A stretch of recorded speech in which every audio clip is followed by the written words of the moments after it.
somos los Pro-Gamers y hoy os vamos a enseñar cómo descargar un mod de POW. Primero vamos a nuestro navegador, en este caso es el Chrome. Después ponemos 4 share. Cuando estés en 4 share, vamos a Charge App y ponemos POW.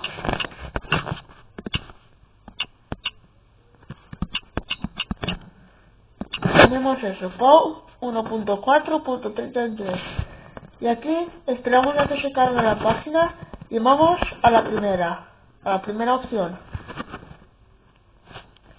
Después, cuando clicamos a la primera, nos aparecerá eso y vamos a descargar.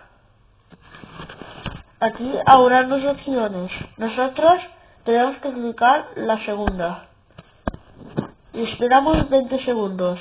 Cuando acaben los 20 segundos, la descarga se iniciará sola.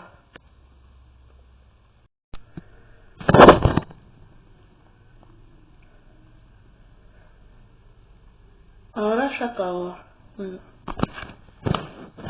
Y como veis, se ha iniciado la descarga. Aquí nos está enseñando que se está descargando. Y esperamos a que se descargue.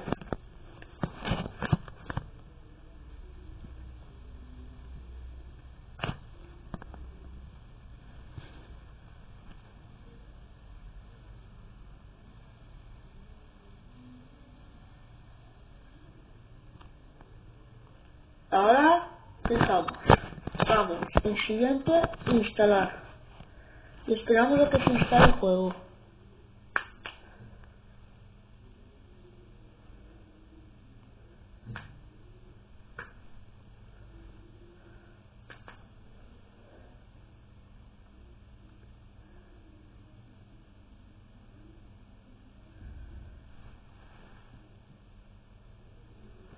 Cuando se instale, vamos a abrir.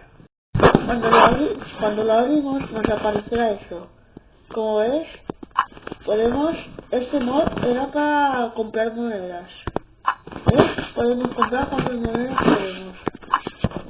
Bueno, gracias por ver el vídeo y si te ha gustado, dale like.